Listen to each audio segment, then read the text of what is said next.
आपके स्वागत में तो मुख्यमंत्री से भी ज्यादा हल्ला मचता है।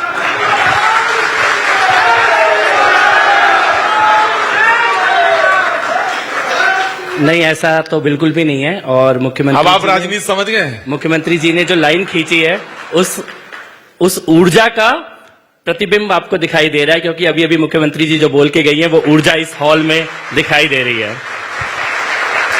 जब मुख्यमंत्री का मैं इंटरव्यू ले रहा था तो मैं इधर ही देख रहा था, उधर देखा नहीं है। मैं पहली बार इधर देख रहा हूं, तो जब मैं देख रहा हूं तो चेहरे में ये नजर आ रहा है कि अब देखो भैया कुछ बोलेंगे।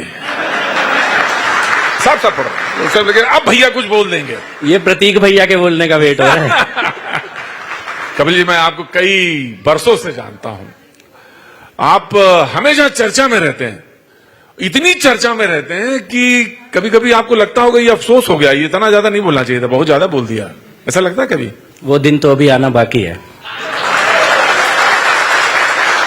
मतलब कोर्ट तक पहुंच जाए मसला, यहां तक बोल देते हैं, कोर्ट आपके ऊपर कार्रवाई के लिए कहते हैं, यहां तक बोल देते हैं, रिपोर्ट तक लिख जाए यहां तक बोल देते हैं। देखिए, उसूलों पे अगर आँच आए तो टकराना जरूरी है, और जिंदा हो तो जिंदा नजर आना जरूरी है। यानी to any extent you can go. नहीं, अभी तक तो मर्यादा की कोई रेखा क्रॉस की नहीं है, इसीलिए मैं कह रहा हूं कि वो दिन आना बाकी है कि कभी पछतावा हो। लेकिन कभी कभी लगता होगा कि शायद ऐसे ना बोल के ऐसे बोल देते ना। मैं कह रहा हूं वो दिन आना बाकी है। अच्छा, डिप्टी सीएम, पूर्व डिप्टी सीएम कहते हैं कि ये 100 दिन सत्ता के नहीं बल्कि जनता के साथ किए गए विश्वासघात की कहानी है। कहां बैठ के कह रहे हैं वो ये बात? पंजाब में? अब ये तो हमको सचिन ने नहीं लिख के दिया, कहां देख के बैठे, लेकिन ये कह रहे हैं, वो ये बताया है। कहां बैठ के कह रहे हैं, कहां भाग गए? अगली लाइन पढ़ देता मैं पहले तो वो पटपड़गंज छोड़ के भागे। पता है आपको किसकी बात कर रहा हूं? डिप्टी सीएम बोला ना? हाँ, पूर्व डिप्टी सीएम। हाँ, पूर्व डिप्टी सीएम पटपड़गंज छोड़ के भागे। उसके बाद जनता ने पूरा गैंग ही भगा दिया, और वो लोग विश्वासघात की बात वो लोग कर रहे हैं जिन्होंने छोटे छोटे बच्चों के नाम पे यहां भ्रष्टाचार किया है, तिहाड़ होकर आए हैं और वापस जाने की तैयारी है। वो लोग यहां विश्वासघात की बातें करेंगे। आज जो दिल्ली की स्थिति बनी, आप ये सोचिए प्रतीक जी, दिल्ली जैसे शहर ने सपने देखना छोड़ दिया। ये चुनाव में हमें किस बात का वोट मिला है कि पानी मिल जाए पीने का और सड़क बन जाए गली के सामने। इस बात पे आज गांव में भी वोट नहीं पड़ता। इस बात पे जो देश की राजधानी में इतने मुद्दों पे आ गई दिल्ली। इस शहर के सपने कहां चले गए? इस शहर का विजन कहां चला गया? आपने 11 साल में दिल्ली की स्थिति ला दी कि केवल साफ पीने का पानी मिल जाए और मेरे घर के सामने सड़क बन जाए। इस बात पे लोगों को वोट देना पड़ गया। चुल्लू पर पानी में डूब के मर जाना चाहिए इन लोगों को, जो तथाकथित 11 साल कुर्सी पर बैठ के गए थे। और बिल्कुल चुल्लू पर पानी में डूब के मरना चाहिए इन लोगों को, उनको शर्म आनी चाहिए। और आज वो आंख से आंख नहीं मिला पा रहे जनता की। पंजाब में जो दिल्ली की बदहाली कर रही है, पंजाब लूटने की तैयारी कर रहे हैं। मैं आपको यह कहना चाहता हूं, दिल्ली में तो 22 बच गए, पंजाब में 2 नहीं बचेंगे इनके।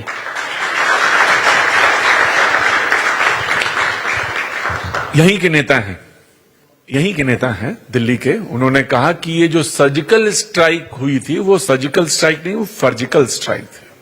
देखिए, सर्जिकल स्ट्राइक 2 जगह पर हुई। एक तो जो भारत की सेना ने की, जिसमें जिहादी मारे गए, और दूसरी उन जिहादियों के जो रिश्तेदार यहां बैठे थे उनकी छाती पर भी सर्जिकल स्ट्राइक हुई। अब आप ये क्यों कहते हैं? मैं आपको एक बात कहना चाहता हूं, कुछ लोगों का रोना इस देश के लिए शगुन होता है, और कुछ ऐसे लोग हैं जिनकी चूड़ियां टूटती हैं जब आतंकवादी मरते हैं, उन चूड़ियों के टूटने की आवाज धीरे धीरे बढ़ती जाएगी। कपिल जी, आप ये क्यों कहते हैं कि उनके रिश्तेदार यहाँ पे, उनके यहाँ रिश्तेदार बैठे हैं, और वो आप एक लाइन ड्रॉ करने लगते हैं सोसाइटी में? नहीं, देखिए ना, आप ही बताइए कि भारत की सेना ने एक पराक्रम किया, और पराक्रम तो अद्भुत है ना। दुनिया में कोई सेना है जिसने किसी न्यूक्लियर कर्नल सोफिया पे आपको गर्व देख के गर्व नहीं होता? 100% गर्व होता है।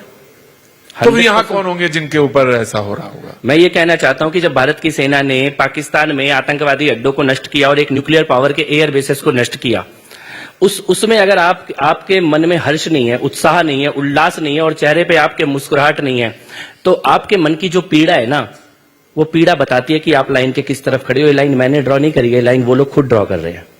तो ये ऐसे लोग फर्जिकल क्यों कहते हैं? मैं यही जानना चाहता हूं, फर्जिकल इसीलिए मैं कहना चाहता हूं कि कुछ लोग सत्ता का विपक्ष बनते बनते राष्ट्र का विपक्ष बन चुके हैं।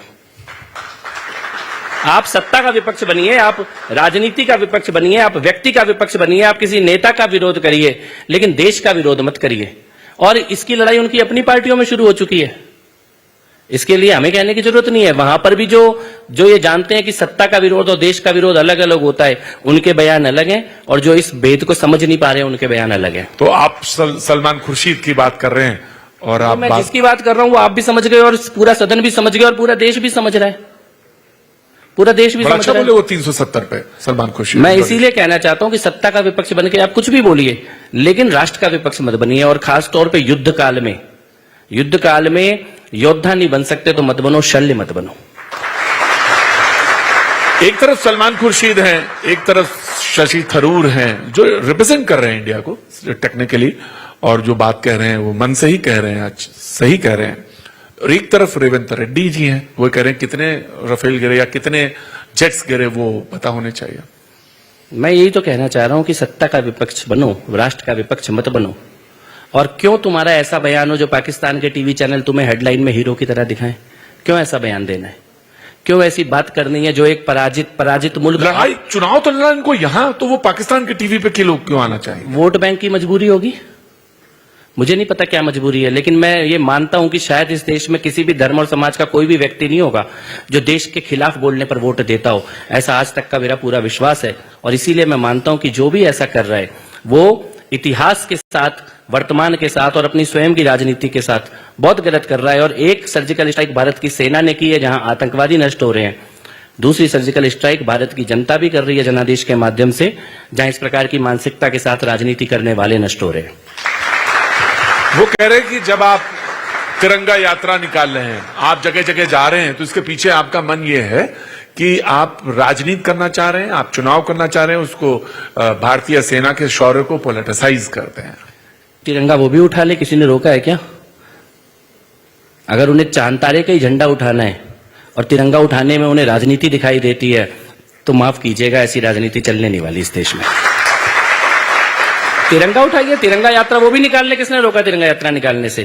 क्या भारत की सेना के पराक्रम पे तिरंगा यात्रा निकालने का कोई एक ही किसी दल का या किसी समूह का मोनोपोली है क्या? आप भी निकाल लो तिरंगा यात्रा, लेकिन आपके पेट में दर्द हो रहा है कि ऐसा हो कैसे गया? अगर यही सर्जिकल स्ट्राइक और यही हमले 26/11 के बाद हो गए होते तो क्या दोबारा कोई हमला हुआ होता क्या? जिस दिन भारत में पहली बार कोई आतंकवादी हमला हुआ उस दिन अगर उस वक्त की सरकार ने सेना को इतनी छूट दी, सेना तो तब भी सक्षम थी, और सेना आज भी सक्षम है। परिवर्तन सेना में नहीं हुआ, परिवर्तन सेना के हाथ में ताकत देने वाले नेतृत्व में हुआ। बड़ा वो सवाल फिर से वापस लौट के आ गया। उन्होंने कहा कि जो पुलवामा में सवाल बाद में विपक्ष ने, कुछ लोगों ने पूछा था, विपक्ष के कुछ पार्टियों ने सवाल पूछा था, वो इस बार भी पूछ दिया। उन्होंने कह दिया कि यहां तक कह दिया कि संदेह पहलगाम के निर्दोष जो लोग जो मारे गए या शहीद हुए, उनके ऊपर 26 लोगों के ऊपर भी लोगों ने सवाल पुलवामा जैसा ही पूछ दिया। मैं फिर कहना चाहता हूं प्रतीक जी, इस दिशा में जितना जाएंगे, ये दिशा ही ठीक नहीं है संवाद की। इस दिशा में जितना जाएंगे हम उनका ही जो सत्ता का नहीं राष्ट्र का विरोध करते हैं। एक तरह से मुझे लगता नहीं कि इतनी चर्चा के योग्य है ये विषय जितनी चर्चा आपने और मैंने कर ली।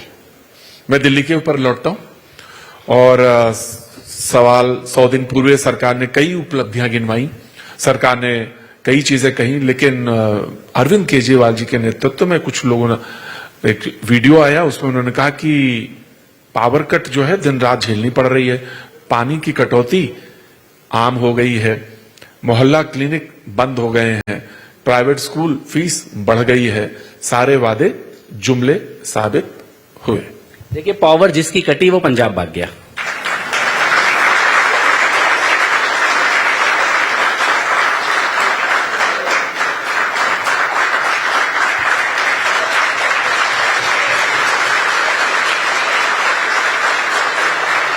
आप जानते हैं जनता को पता, आपको नब्ज पता है कि यही बोलेंगे तब यही ऐसे ही ताली बजाएंगे। और जिनकी आंखों का पानी खत्म हो गया वो अब दिखाई नहीं देते।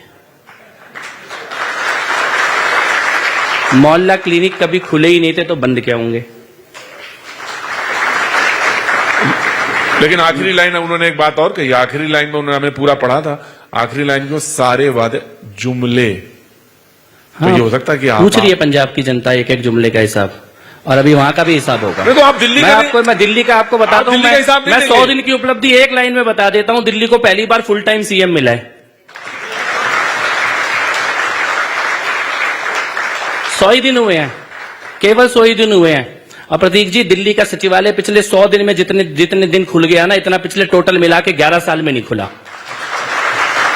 मुख्यमंत्री का दफ्तर। जिस दिन हम लोग गए हैं ना सरकार बनने के बाद सचिवालय में, तो इतनी मोटी धूल की परत चढ़ी हुई थी एक एक दीवार और कुर्सी पे। लोग कह रहे थे यहां सालों से कोई आके बैठा नहीं है इस दफ्तर में। अरविंद केजरीवाल और उनके मंत्री ये बता दें कि आखिरी बार दिल्ली के सचिवालय में गए कब थे, कितने साल पहले गए थे, दफ्तर खोले देखे कब थे उन्होंने, तो सचिवालय चलता कहां से था, फाइलें साइन कैसे होती थी। दिल्ली में 4-4 साल से एक टूटी, अगर किसी की पानी की लाइन टूटी है 4 साल से रिपेयर नहीं हुई है। सड़कों पे गड्ढे तो छोड़ो, सड़कों का जो पेंट होता है ना फ्लाईओवर, आप भी आते जाते हो दिल्ली की सड़कों में, किसी सड़क पे आपने पेंट होते नहीं देखा होगा पिछले 5 साल में। दिल्ली की जो दुर्गति हुई है, दिल्ली में आपने दिल्ली को अनाथ करके छोड़ दिया था। सरकार गायब थी, एब्सेंट। क्यों आतिशी जी थी मुख्यमंत्री? तो कहां थी, कहां थी आतिशी जी मुख्यमंत्री? मुख्यमंत्री की 2 कुर्सी लगा के बैठने की जिसकी मजबूरी हो जाए, उसके हाथ कितने बने हुए होंगे? जो स्वयं मुख्यमंत्री होकर मुख्यमंत्री की कुर्सी पर बैठने की स्थिति में नहीं है। मैं कहता हूं नारी का इतना बड़ा अपमान नहीं हुआ होगा दिल्ली के इतिहास में। आप एक महिला को मुख्यमंत्री बनाते हो और उस पर ऑर्डर देते हो कि एक कुर्सी मेरे लिए खाली रखियो।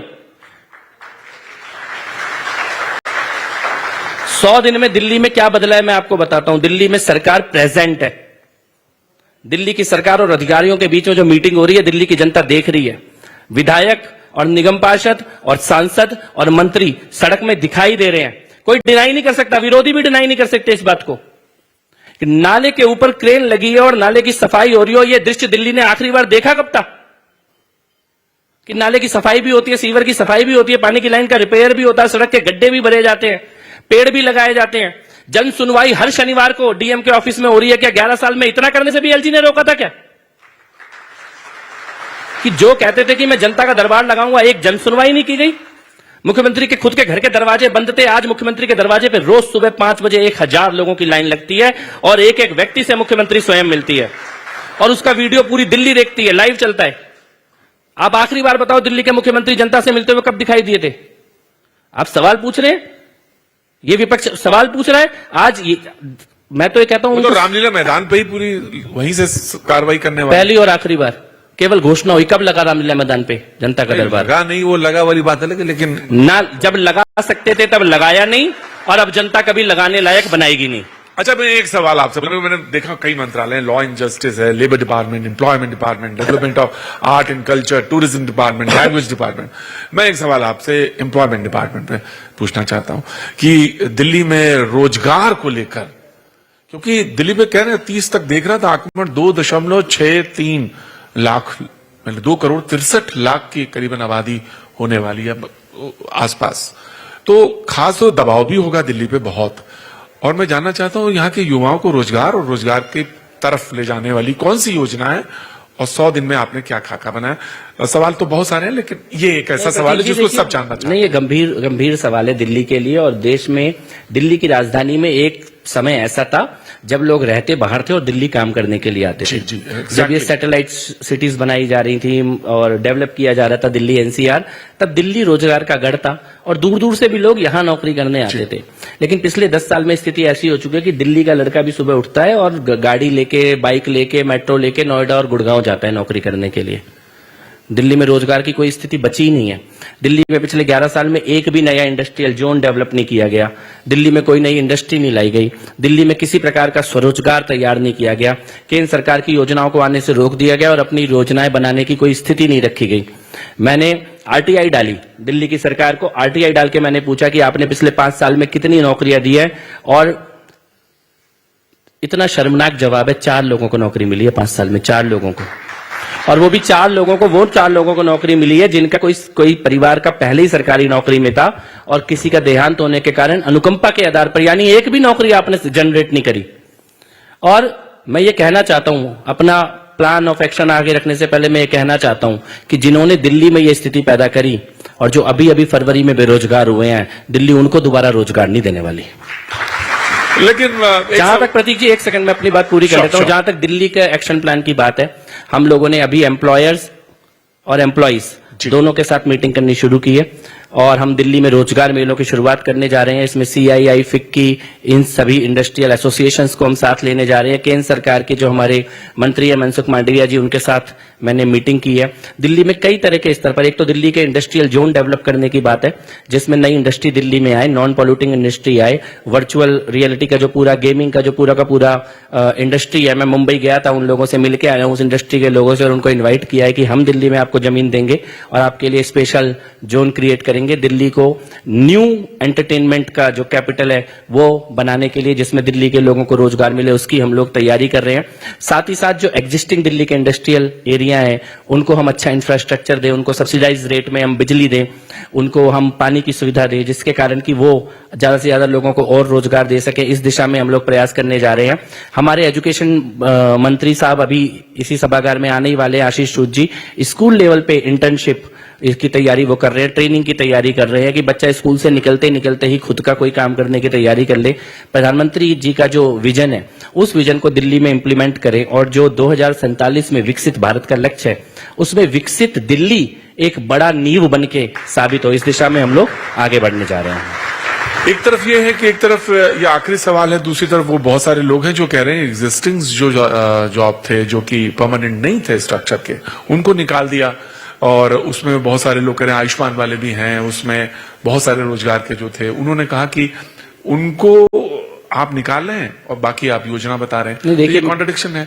नहीं, हमने किसी को निकाला अप्रूवल, वो ये कहते हैं कि सरकार कहती है अप्रूवल नहीं था उनका। नहीं, मैं आपको एक बात बताता हूं कि पिछली सरकार ने क्या किया, यहां बैठे सब लोग जानते हैं और दिल्ली के लोग भी जानते हैं। वो क्या कह रहे हैं कि अपनी ही पार्टी के कार्यकर्ताओं को सरकार से पैसा देने का एक मॉडल बनाया। उसमें उनकी पार्टी का कार्यकर्ता सरकार के लिए वो ऑड इवन के दौरान सड़क पे लेके एक गत्ता खड़ा हो जाएगा और शाम को उसके खाते में पैसा चला जाएगा। तो ये रोजगार है क्या? ये नौकरी है क्या? और उनको भी, अपनी कार्यकर्ताओं को, उनकी भी नौकरी वो खुद ही खत्म करके गए थे। जितने भी वर्ग आज सड़क पे प्रोटेस्ट कर रहे हैं वो पिछली सरकार के सामने कर रहे थे, तब ये मिलते ही नहीं थे अरविंद केजरीवाल, मनीष सिसोदिया। चाहे वो सिविल डिफेंस मार्शल की बात हो, चाहे वो DTC के लोगों की बात हो, चाहे वो होम गार्ड्स की बात हो, मैं एक एक वर्ग से व्यक्तिगत तौर पे मिलता हूं, इसीलिए मेरे को मालूम है, मैं उनको नाम से जानता हूं, हर किसी व्यक्ति को जो सड़क पे आंदोलन कर रहे थे, जो निकले हुए थे। और उनको इन्होंने किसी को झूठ बोल रहे हैं, LG ने रोक दिया, किसी को कुछ बोल रहे हैं। विधानसभा के अंदर बिल पास किया जाता है, विधानसभा के अंदर रिजोल्यूशन पास कर रहे हैं। रिजोल्यूशन पास करने के लिए विधानसभा बनती है और उनको बेवकूफ बना रहे कि हमने रिजोल्यूशन पास कर दिया, अब तुम्हारी नौकरी पक्की हो जाएगी। एक फाइल पे साइन नहीं किया किसी की नौकरी पक्की करने के लिए। खुद के कार्यकर्ताओं को पहले नौकरी दी और उसके बाद उन्हीं को नौकरी से निकाल भी दिया। क्यों निकाला आपने? DTC के बस मार्शल को 6-6 महीने, साल भर तनख्वाह नहीं मिली जिन लोगों को।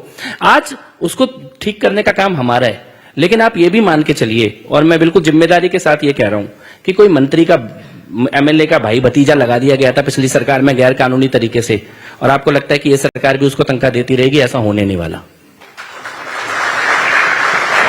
लेकिन जो लोग उनके झांसे में फंस गए थे, जो लोग नौकरी पे लगे थे, जिनकी नौकरियां वो खत्म करके चले गए, जो उनके खिलाफ आंदोलन रखते, कईयों को तो DTC के ऐसे कर्मचारियों को मैं जानता हूं, एक दिन प्रोटेस्ट किया, अगले दिन नौकरी से निकाल दिया, केवल प्रोटेस्ट करने के नाम पर। जो बड़ी बड़ी लोकतंत्र की बातें करते हैं कि तुमने प्रोटेस्ट कर कैसे दिया, उन सबको वापस सम्मान सहित उनकी नौकरी भी वापस आए, उनके परिवार भी अच्छे से चले, उनकी तनख्वाह भी आए, और एक ऐसा रास्ता निकले कि उनको दोबारा इस प्रकार का खतरे का, चुनौती का, चैलेंज का सामना न करना पड़े। ये मैं आपके मंच के माध्यम से ये कह रहा हूं कि मुख्यमंत्री जी का ये विजन है और हम इसे लागू करेंगे। थैंक यू सो मच, बहुत बहुत शुक्रिया। Thank you so much Kapil भाई। बहुत बहुत शुक्रिया Kapil Mishra ji, diamond state summit के इस मंच पर बेबाकी से अपनी बात रखने के लिए। और मैं मंच पर अब आमंत्रित करना चाहूंगी News 18 इंडिया और हिंदी डिजिटल के मैनेजिंग एडिटर ज्योति कमल जी।